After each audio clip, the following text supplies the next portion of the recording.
I'm Heather, 32 years old, and 3 weeks ago, at my father's retirement party, he did something that made me decide to erase myself from this family, permanently.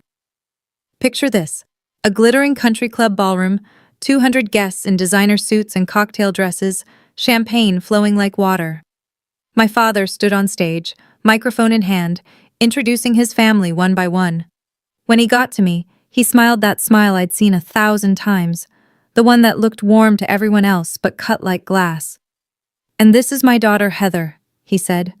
"No degree, no future, just freeloads off the family." 200 people laughed. I didn't flinch. I didn't cry. I just smiled, raised my champagne glass and said, "Cheers. This is the last time any of you will see me." Then I walked out. The room went completely silent. What happened next? That's what I'm here to tell you.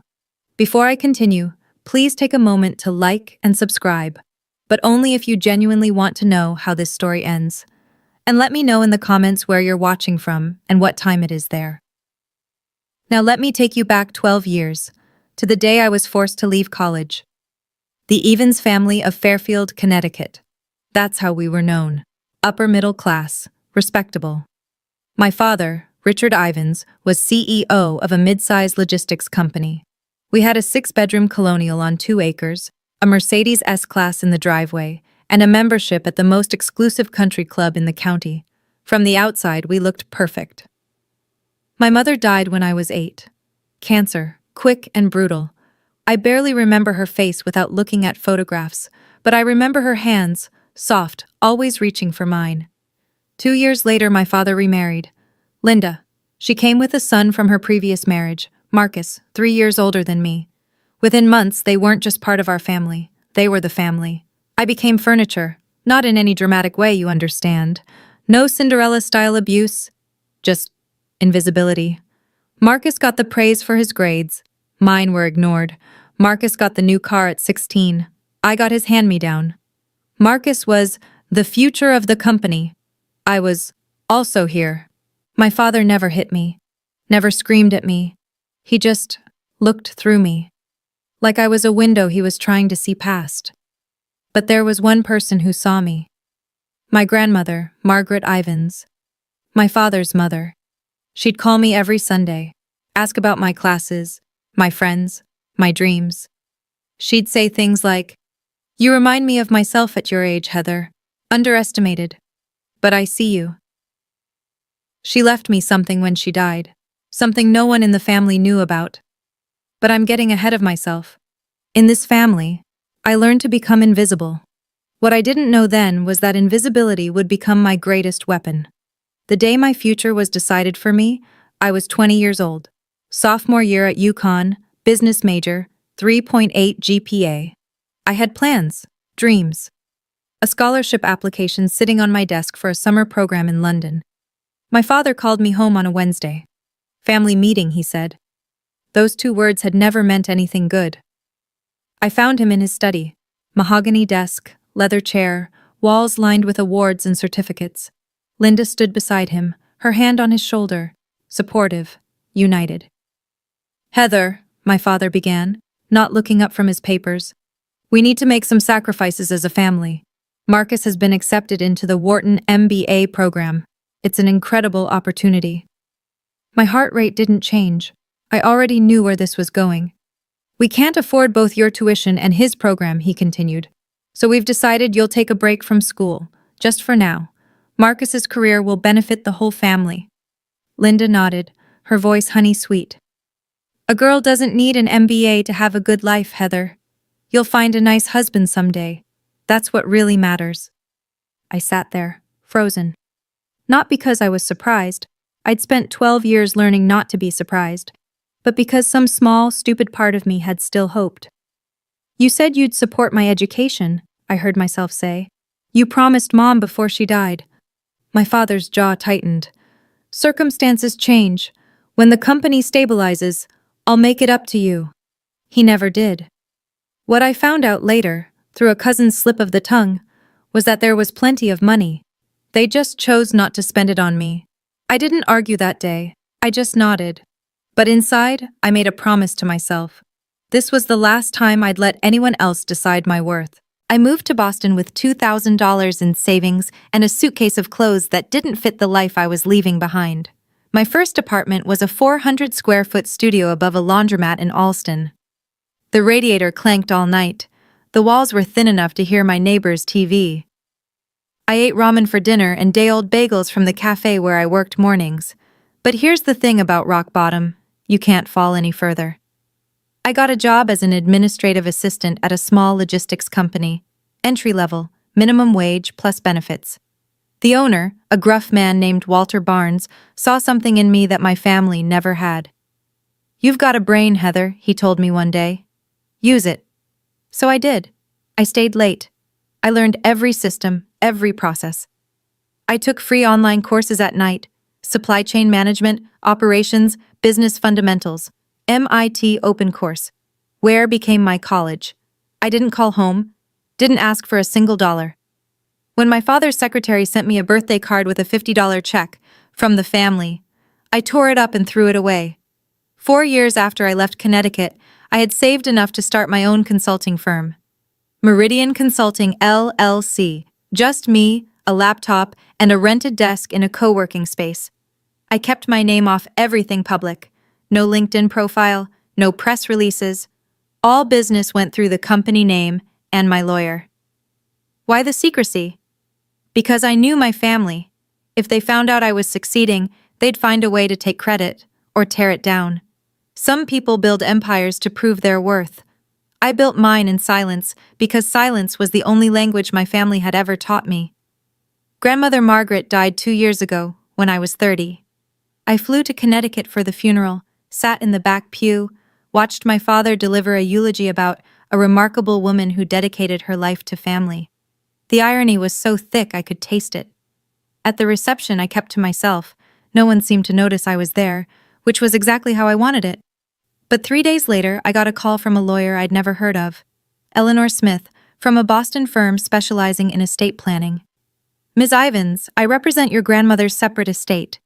She established a trust fund in your name 8 years ago, with explicit instructions that no other family member be informed of its existence." I nearly dropped my phone. The trust contained $800,000. "She left a letter for you as well," Eleanor continued. "Would you like me to read it?" I said yes, though my voice didn't sound like my own. "My dearest Heather," Eleanor read, "I know what they did to you. I know about the tuition, the promises, all of it. I argued with your father until I had no words left. He wouldn't listen. He never does. This money is yours. No strings, no conditions. Use it to build the life you deserve, the life they tried to take from you. Remember what I always told you. Don't let anyone say you're not worthy. When they finally see your worth, it will be too late for them. I believe in you. I always have. All my love, Grandma Margaret." I used part of that money to expand Meridian Consulting. The rest I kept as insurance, for a day I hoped would never come, but always knew might. That day came 3 weeks ago. Let me tell you about Meridian Consulting today. 15 employees, $4 million in annual revenue, offices in Back Bay, Boston, the kind of address that makes people take you seriously before you even open your mouth. I wear Cartier now, not because I need to impress anyone, but because I earned every piece myself. We specialize in logistics optimization, helping companies streamline their supply chains, reduce costs, improve efficiency. It's not glamorous work, but it's profitable, and I'm good at it. Here's the part that would make you laugh if it weren't so painfully ironic. One of our biggest clients is Ivins Logistics, my father's company. They signed a 5-year service contract with us 3 years ago. We handle their route optimization, warehouse management consulting, and carrier negotiations. The contract is worth about 40% of their annual revenue in operational savings. My father has no idea. All communications go through my team.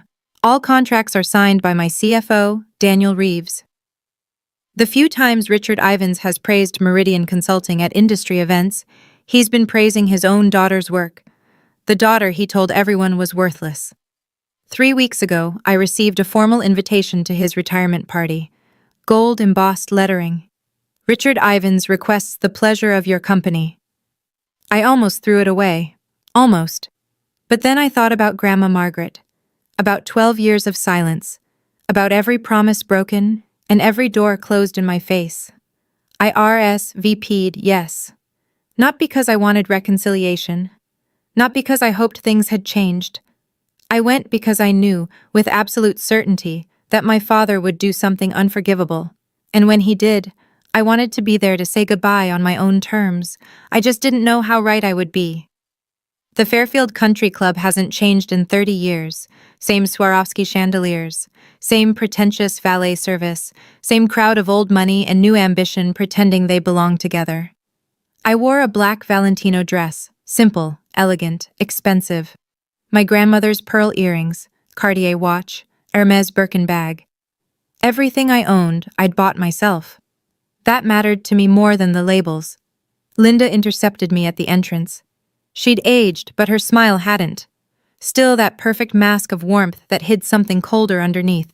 Her dress was Chanel, her diamonds were large, and her eyes did a quick inventory of my outfit before she spoke.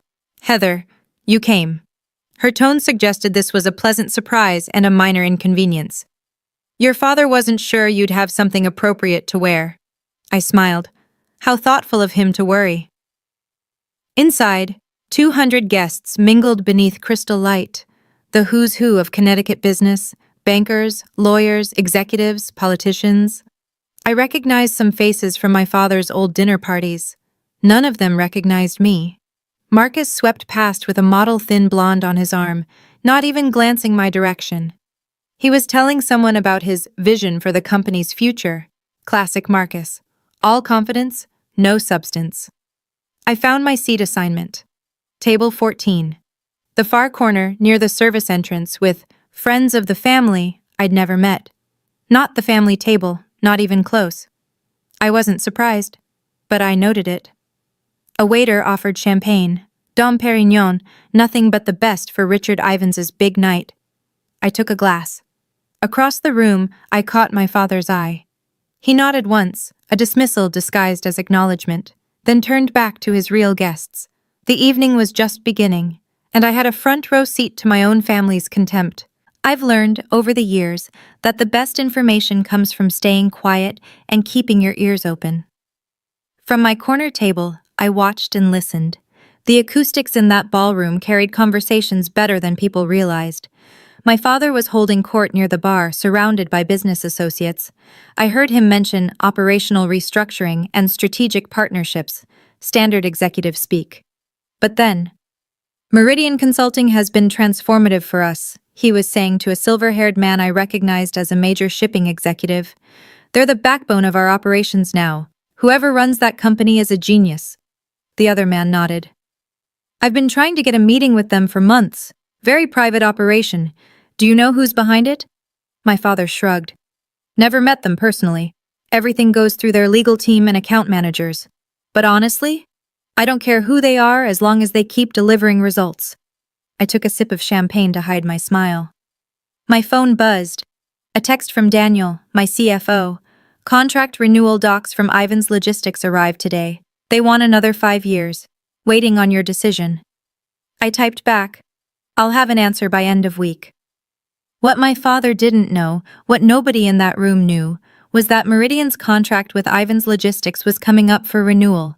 If we walked away, they'd lose 40% of their operational efficiency overnight. In logistics, that's not just an inconvenience, that's a death sentence. I hadn't decided what to do yet.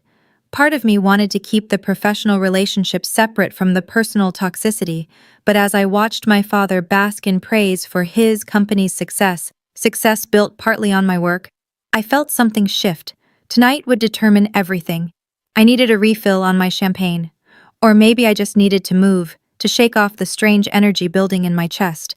At the bar, I ran into the extended family firing squad.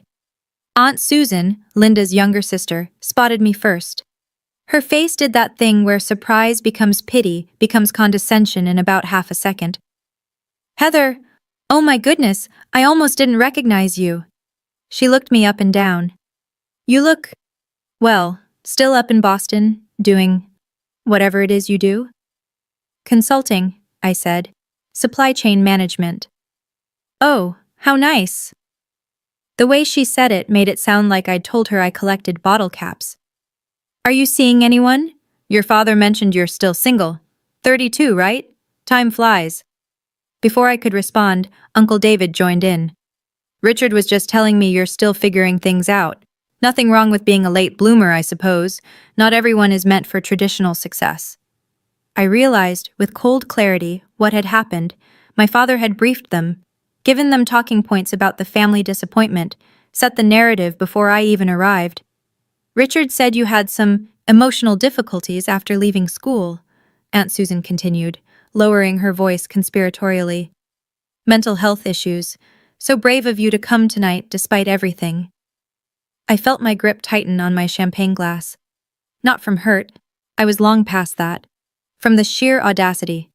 I appreciate the concern, I said, keeping my voice steady. But I'm doing very well, actually. Better than I've ever been. They exchanged glances. The kind that says, poor thing doesn't even know how far she's fallen. I excused myself before I said something I'd regret, but a plan was forming in my mind. Cold, clear, inevitable. Marcus found me on the terrace looking out at the golf course. The September air was cool, and the stars were just starting to appear. Well, well, his voice came from behind me, heavy with contempt. The prodigal daughter. I didn't turn around. Marcus. He stepped beside me, close enough that I could smell his cologne. Tom Ford, probably a gift from our father. Dad's about to give his speech. Wanted to make sure you weren't planning any dramatic scenes. Why would I do that? Because you've always been jealous. He said it like it was established fact. The way you stormed off after the tuition decision. The way you disappeared to Boston like some wounded animal. You've never gotten over it. Now I turned. Looked at my stepbrother in his $5,000 suit, his Rolex, his perfectly styled hair. Is that what you tell yourself? His eyes hardened. I heard you started some kind of company up there, playing businesswoman. He laughed, short and cruel. How long until it fails? 6 months? A year? Then you'll come crawling back, begging Dad for help. I won't. You will. You always do. You're weak, Heather. You always have been. I could have told him then. About Meridian, about the contract, about how his precious company's success was built on the work of the sister he dismissed. But I didn't. Because some revelations need the right stage. You know what, Marcus? You can believe whatever makes you feel better. I started to walk past him. But I promise you this. After tonight, you're going to wish you'd treated me differently. His laugh followed me inside. Dismissive, arrogant. He had no idea what was coming. None of them did. The ballroom lights dimmed. A spotlight hit the stage. My father climbed the steps to thunderous applause, the conquering hero of Connecticut logistics, taking his final bow. Thank you, he said, his voice carrying that practiced warmth he'd perfected over decades. 40 years in this business. It's been one hell of a ride. Laughter. More applause. He began his speech, thanking partners, employees, mentors, thanking God, thanking luck, taking credit for everything. Then came the family segment. I couldn't have done any of this without my incredible wife, Linda. He gestured to her table. 30 years of putting up with my late nights and business trips. You're a saint. More applause. Linda dabbed at her eyes, perfectly on cue. And my son Marcus, who will be taking over as CEO come January. Richard beamed with pride. The future of Ivan's logistics. I couldn't be prouder. Standing ovation. Marcus rose, waved, the picture of corporate royalty. Then my father's eyes found me, and something shifted in his expression. Something mean. And of course, my daughter, Heather. The spotlight swung to my table. I felt 200 pairs of eyes turned toward me. No degree, no real career, just freeloads off the family. He paused for comedic effect. But hey, at least she showed up tonight. Maybe someday she'll find a rich husband to take care of her. The room erupted in laughter, real laughter, the kind that comes from people who think they're in on a joke, not realizing they're watching cruelty dressed up as comedy. I sat perfectly still, didn't flinch, didn't cry, didn't look away. I just waited for the laughter to fade, and then I stood up. The room went quiet as I rose. I could feel every eye on me. Some curious, some pitying, some already preparing to witness a breakdown, the unstable daughter finally cracking under her father's harmless joke. I picked up my champagne glass. Slowly, deliberately. My father's smile faltered, just slightly. He hadn't expected me to react. I never did. I was supposed to sit there and take it, like I always had. I raised the glass toward him. "Congratulations on your retirement, Dad." My voice was clear, steady, loud enough for every microphone in the room to pick up. 40 years in business, quite an achievement. I paused. "You taught me a lot. About hard work, about sacrifice, about exactly what kind of loyalty family can expect from you." The silence was absolute now. I could hear someone's ice clinking in their glass 3 tables away. "So here's to you." I lifted my champagne higher. "Cheers. This is the last time any of you will see me." I set the glass down without drinking. Then I picked up my Birkin bag, turned, and walked toward the exit. My Louboutin heels clicked against the hardwood floor, the only sound in that cavernous room. I didn't run, didn't hurry, just walked, spine straight, head high. Behind me, silence. Complete, total, devastating silence. Someone gasped. Someone else whispered something I couldn't hear.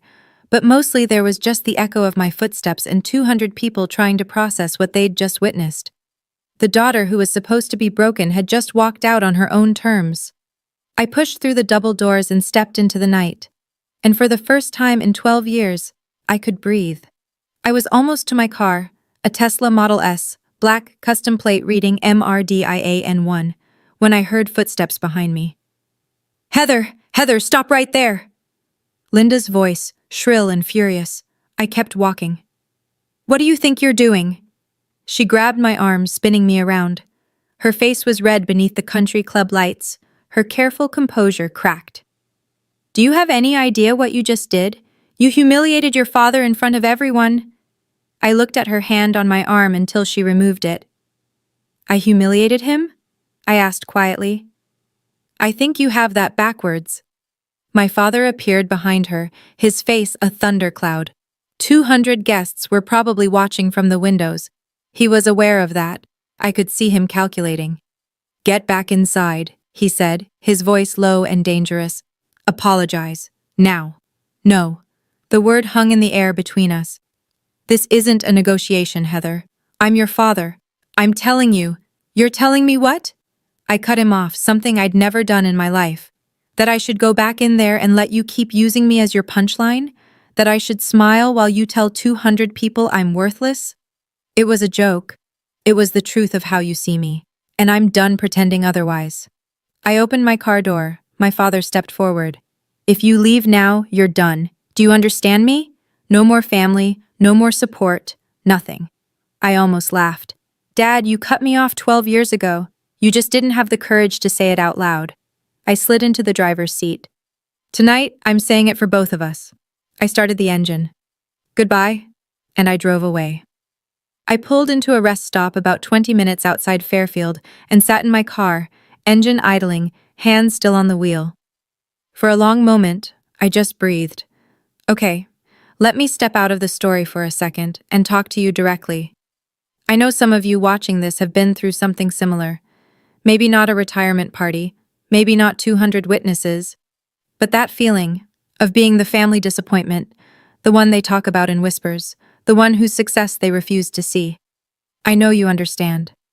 If you've ever sat at a family gathering while someone made you the punchline, if you've ever smiled through pain because making a scene would only prove them right, if you've ever loved people who made you feel invisible, this story is for you. So here's what I'm asking. If any of this is resonating with you, drop a comment, tell me your story, or just let me know you're here. Because honestly, knowing I'm not alone in this, that means more than you can imagine. And if you want to know what happened next, and trust me, the next part is where everything changes, make sure you're subscribed, hit that bell, because what my father discovered in the weeks after that party, well, let's just say he learned exactly how wrong he was about me. Now, back to the story. The morning after the party, I woke up in my Boston apartment feeling lighter than I had in years, but I knew it wasn't over. Families like mine don't let go that easily. They would try to control the narrative, spin the story, Make me the villain. What they didn't know was that I had something they couldn't spin their way out of. Let me tell you about the week that followed. It started with text messages, not from my father. He was too proud for that, but from cousins, aunts, family friends. People I hadn't spoken to in years, suddenly very concerned about my mental state. Heather, I heard about the party. Your dad says you're struggling. Do you need help? Susan told me you had some kind of breakdown. We're all worried about you, sweetie. Your father loves you. He just wants what's best. Maybe you should apologize and come home. The narrative was already being written. Poor Heather, unstable, jealous, had some kind of episode at the party. Richard Ivins, patient, loving father, doing his best with a troubled daughter. I didn't respond to any of them. Then came the more interesting call. My phone rang on Tuesday afternoon, a Connecticut number I didn't recognize. I answered anyway. Miss Ivins, this is James Crawford. I'm a partner at Ivins Logistics. The voice was polished, professional. I'm calling on behalf of Richard. He'd like to discuss mending fences. Really? Between you and me, there's been some concerning chatter about your connection to certain business partners. Rumors, probably nothing. But Richard thought it would be good to clear the air. I went cold. Rumors, business partners. They were fishing. What kind of rumors? I asked, keeping my voice neutral. Oh, something about our consulting partners at Meridian. Someone thought they'd seen you at their offices once. I'm sure it's a misunderstanding. My mind raced. How? Who had seen me? When? I'm not sure what you're referring to, I said. But please tell my father I have nothing to discuss with him. I hung up. They were getting close. Closer than I'd realized. It was time to stop waiting and start acting. While I was fielding concerned texts in Boston, my father was facing a different kind of crisis in Connecticut. I learned later, much later, what happened in that boardroom. Richard Ivins had walked into what should have been a routine quarterly meeting. Instead, his CFO looked like he'd seen a ghost. We have a problem with Meridian Consulting, the CFO said, sliding a folder across the mahogany table. Their contract is up for renewal in 6 months. They haven't responded to our extension offer. Richard frowned. So, send another offer. Increase the terms if you have to. We've tried, 3 times. Their legal team just says under review. Then call their executives directly. We've tried that too. The CFO shifted uncomfortably. Sir, Meridian Consulting is extremely private. No one meets with their leadership. Everything goes through intermediaries. Richard's frown deepened. We've been working with them for 3 years. Someone must have met with them. No, sir. It's all been virtual meetings, legal representatives, account managers. No one at this company has ever met the actual ownership.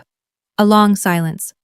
If they walk away from us, the CFO continued, we lose 40% of our operational efficiency overnight. It would take at least 18 months to find a replacement, and that's optimistic. In this market, I know what it means, Richard snapped. He stared at the folder. Something was nagging at him. The timing, the silence, the fact that this was happening right after. Find out who owns that company, he said. I don't care what it takes. I want a name by end of week. What Richard didn't know, what he was about to discover, was that the name he was looking for was already on his family tree. Thursday evening, my phone rang. Linda. I almost didn't answer, but curiosity got the better of me. Heather, sweetheart. Her voice was honey and sugar, the performance of a lifetime. I've been so worried about you. Have you? Of course. Your family. That's what family does. She laughed softly, as if we were sharing a private joke. Listen, about the party, your father feels terrible. He didn't mean what he said. You know how he is. He was nervous, trying to be funny. He said I had no future and no worth, in front of 200 people. He exaggerates when he's anxious, you know that. Linda paused, recalibrating. Why don't you come home this weekend? We could have dinner, just the 4 of us. Clear the air, start fresh. I could picture her sitting in that pristine living room, rehearsing this call, planning exactly which buttons to push. The concerned mother, the peacemaker, the bridge between troubled daughter and wounded father. Does Dad want to apologize? I asked. A slight hesitation. He wants to move forward, That's what matters, isn't it? So no apology. Heather, don't be difficult. We're trying to help you. Help me? Now I laughed. Linda, you've spent 22 years making sure I knew I wasn't really part of this family. Now you're calling to help me? Why? Another pause. Longer this time. I think we both know there's more going on here than just family drama, she said, her voice dropping its warmth. Whatever you're planning, and I know you're planning something, it would be better for everyone if you just came home and talked this through. No. I hung up before she could respond. They knew something. They just didn't know how much to be afraid of yet. The next morning, I drove to Eleanor Smith's office in downtown Boston. Eleanor had been my grandmother's lawyer and, since the trust fund, had become mine. Her office was sleek and efficient, glass and steel, Boston skyline views, the kind of place where serious business happened. I've been expecting you, she said when I walked in. I assume this is about Ivan's logistics. They're investigating Meridian, trying to find out who owns it. Eleanor nodded, unsurprised. Your anonymity was always going to be temporary. The question is, how do you want this to unfold? She spread documents across her desk. The Meridian contract with Ivan's logistics, every clause, every renewal term, every exit provision, the trust fund documents, the company and corporation papers. Your contract includes a standard 30-day termination notice, Eleanor said, pointing to the relevant section. You can end the agreement for any reason. No penalties, no legal exposure. And my grandmother's trust?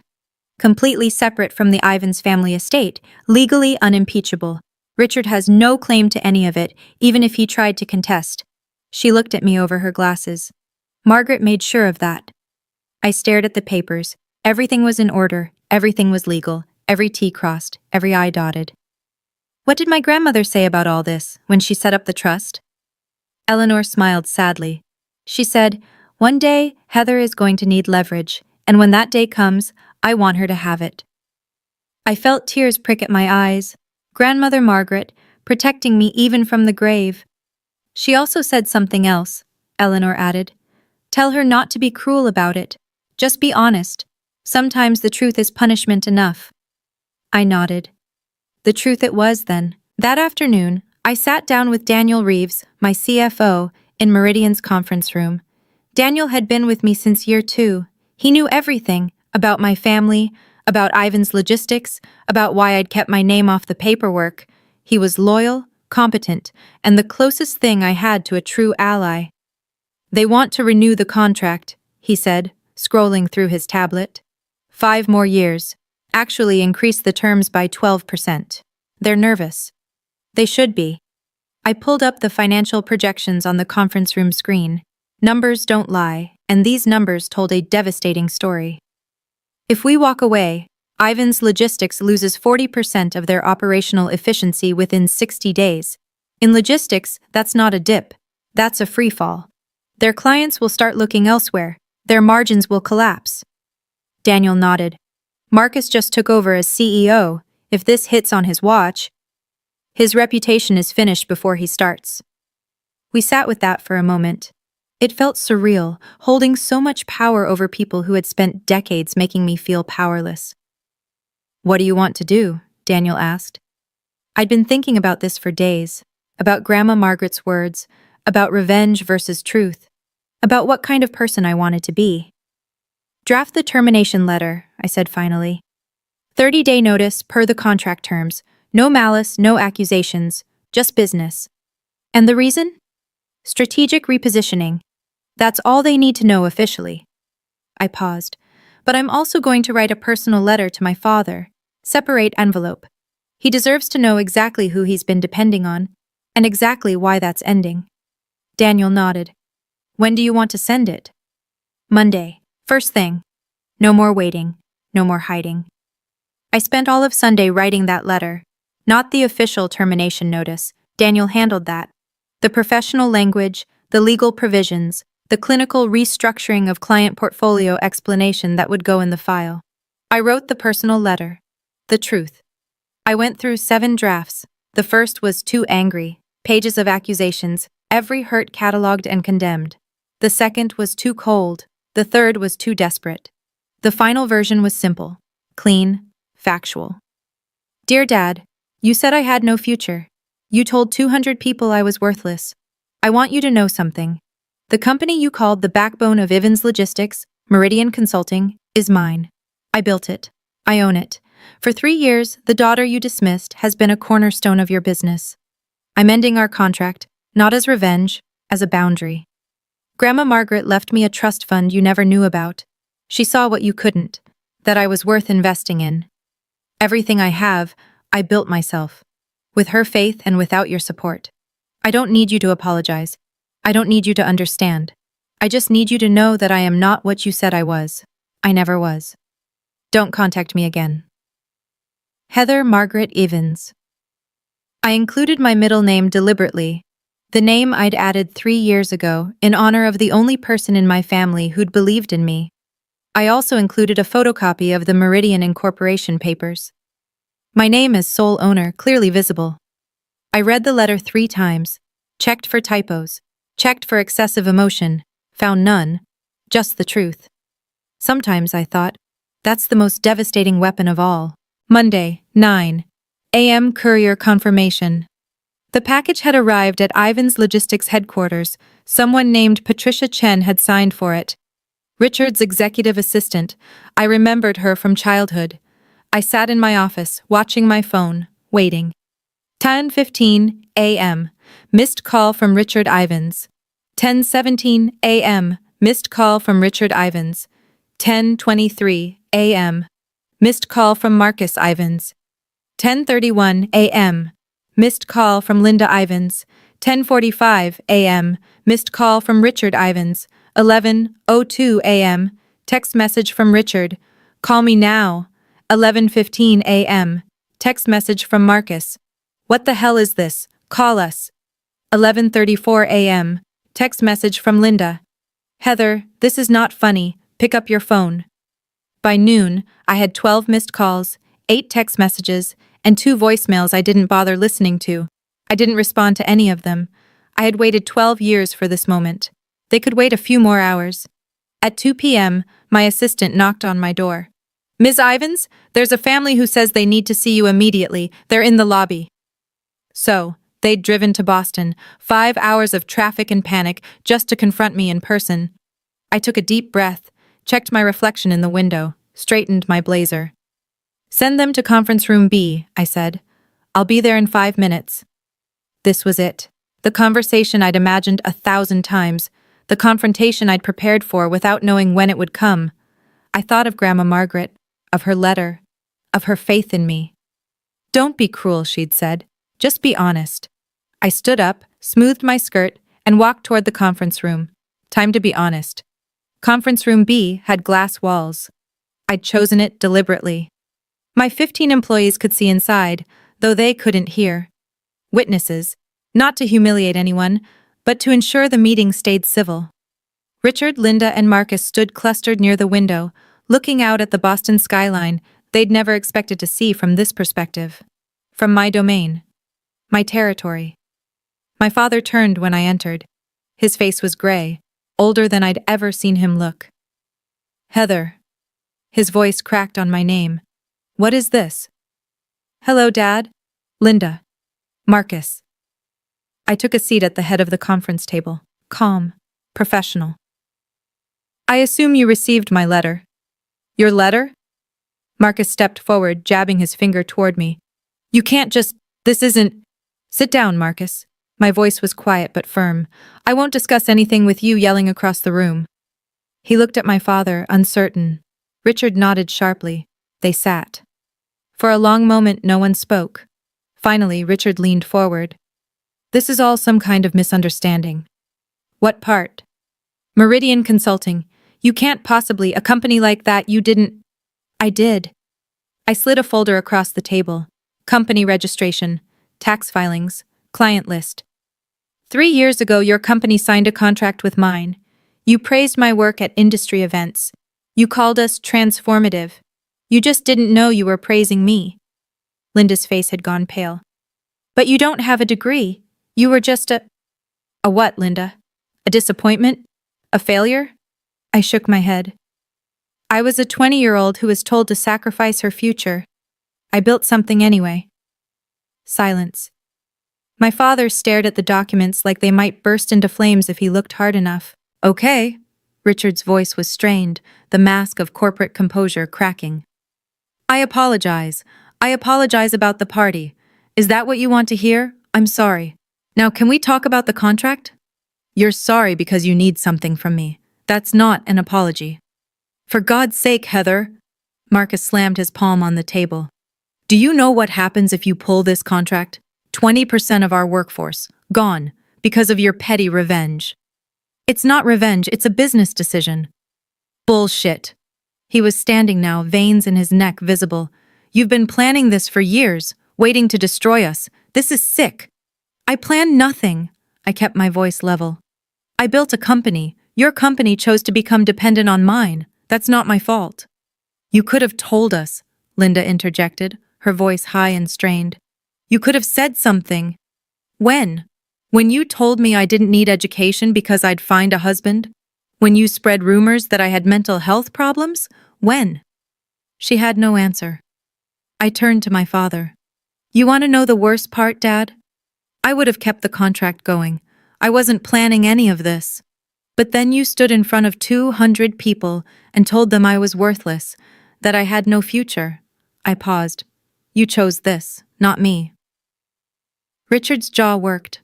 For a moment, just a moment, I thought I saw something like recognition in his eyes, like he finally understood what he'd done. Then it was gone. What do you want? He asked flatly. Nothing you can give me. There must be something. You're not listening. I don't want anything from you. I never did. I just want you to know the truth. Fine. Richard's voice went cold. The vulnerability was gone, replaced by the steel I'd known my whole life. If that's how you want to play this, you walk away from this family, you're done. No inheritance, nothing. I almost laughed. Dad, you cut me off at 20 years old. What inheritance? I could make things very difficult for you. I have connections, lawyers. On what grounds? I leaned forward. Every document is legal. Every contract was signed in good faith. There's nothing here you can sue me for, and we both know it. He glared at me. Don't be so sure. Actually, I am sure. Because my lawyer, who was also Grandma Margaret's lawyer, has already reviewed every possible angle. I let that sink in. You remember Eleanor Smith? Margaret used her specifically because she knew you'd try something like this someday. Linda gasped. Margaret knew? About all of this? She left me a trust fund. $800,000, specifically structured so you couldn't touch it. I pulled out a photocopy of the trust document. She knew exactly what kind of family she raised. That's why she protected me from it. Richard's face went from red to white. She had no right. She had every right. It was her money. I stood. This meeting is over. Heather, we're done. I've said everything I came to say. I walked toward the door, then paused. One more thing. If you contact me again, calls, texts, showing up at my office, I will release every email, every document, every record of how this family has treated me. All of it is legal, all of it is backed up, and all of it would make a very interesting story for the business press. I opened the door. The receptionist will show you out. I stood in the doorway, watching them gather themselves. 3 people who had spent my entire life making me feel small, now looking very small themselves. My father rose slowly, like an old man suddenly aware of his age. Linda clutched her handbag like a shield. Marcus stared at me with something new in his eyes. Not contempt anymore, but fear. This isn't over, Marcus said. Yes, it is. I meant it. Every word. I spent 12 years building a life you tried to convince me I couldn't have. I did it without your help, without your approval, without your permission, and I'll continue to do it without any of you in my life. Linda's lower lip trembled, the performance of motherly concern. Heather, please, we're family. We share blood, Linda. That's all we share. I held the door open wider. I'm not asking for an apology. I'm not asking for reconciliation. I'm setting a boundary. Don't contact me again. Don't mention me to your friends, your colleagues, anyone. Just let me go. Richard stopped in front of me. For a moment, we just looked at each other. Father and daughter, strangers who happened to share a last name. "You really hate us that much?" he asked, his voice barely above a whisper. "No, Dad, I don't hate you. That's what you don't understand." I met his eyes steadily. "I just don't need you anymore. And that's something you'll have to learn to live with." He had no response to that. They walked out through the lobby, past my employees who carefully pretended not to watch. The glass doors closed behind them. I went back to my desk, opened my laptop, and got back to work. Okay, let me pause here again. If you're still watching, first of all, thank you. This isn't easy to tell, and knowing you're listening means more than you know. If you think this is where the story ends, it's not. The fallout from that meeting rippled out further than I expected. When I sent that termination letter, I thought I was just setting a boundary, protecting my peace, walking away from people who had hurt me. I didn't anticipate what would happen to Ivan's logistics, or to my father's reputation, or to the family secrets that would come spilling out once people started talking. Here's my ask. If this story has moved you, if it's made you think about your own family, your own boundaries, your own worth, hit that like button. It helps more than you know, and subscribe if you haven't already. Turn on notifications, because the ending of this story, it's complicated, it's messy. And it taught me something about revenge that I didn't expect. Also, I'd love to hear from you. Drop a comment telling me, have you ever had to walk away from family? Did it feel like freedom, or like grief? Or maybe both?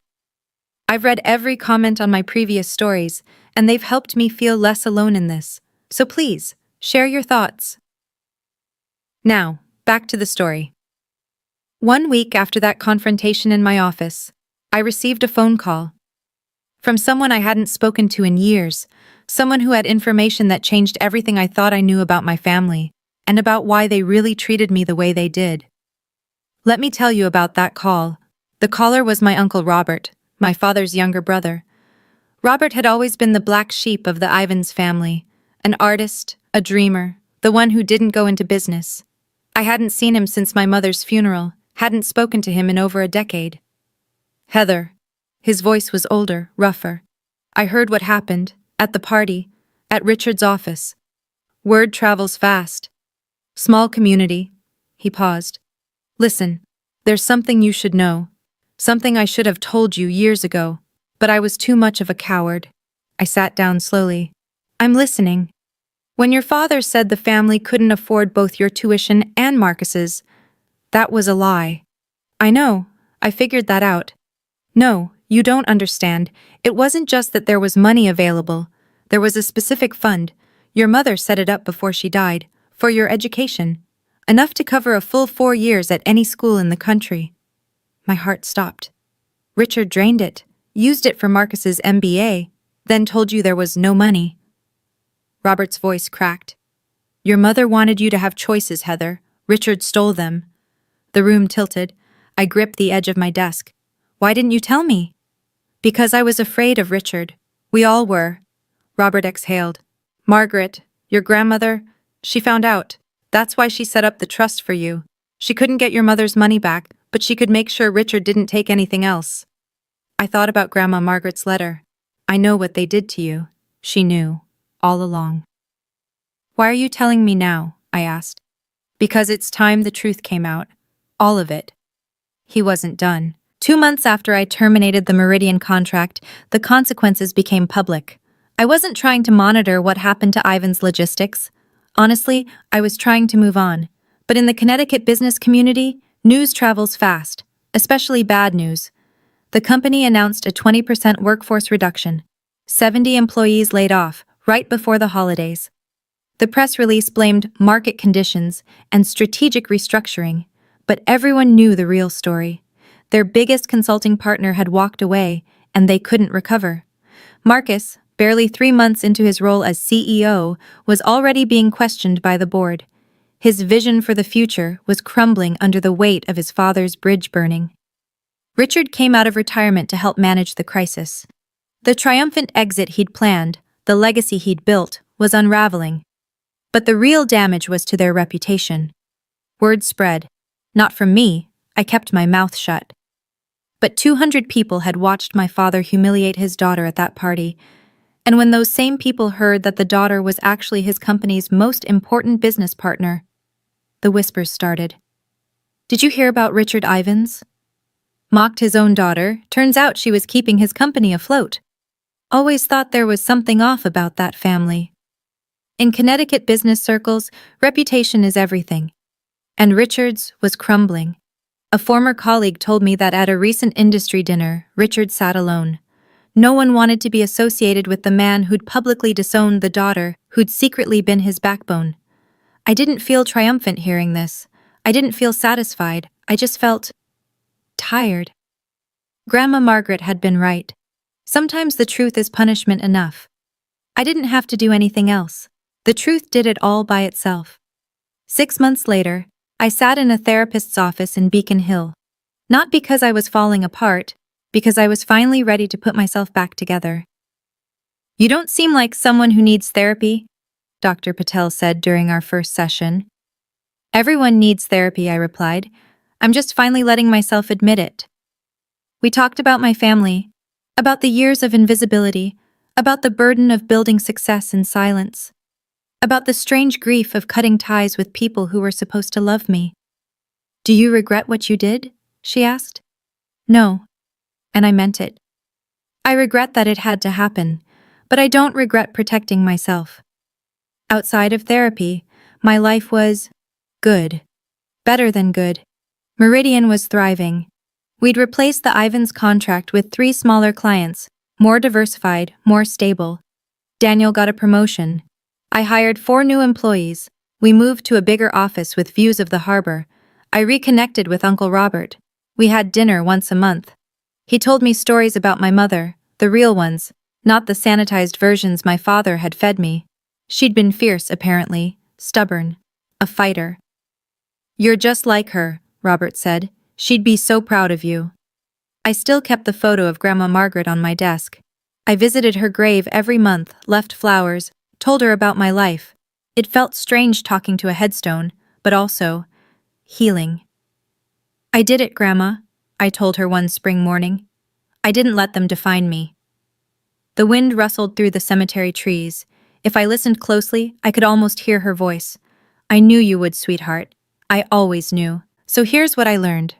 If you want the moral of this story, your worth is not determined by a degree. It's not determined by your family's opinion.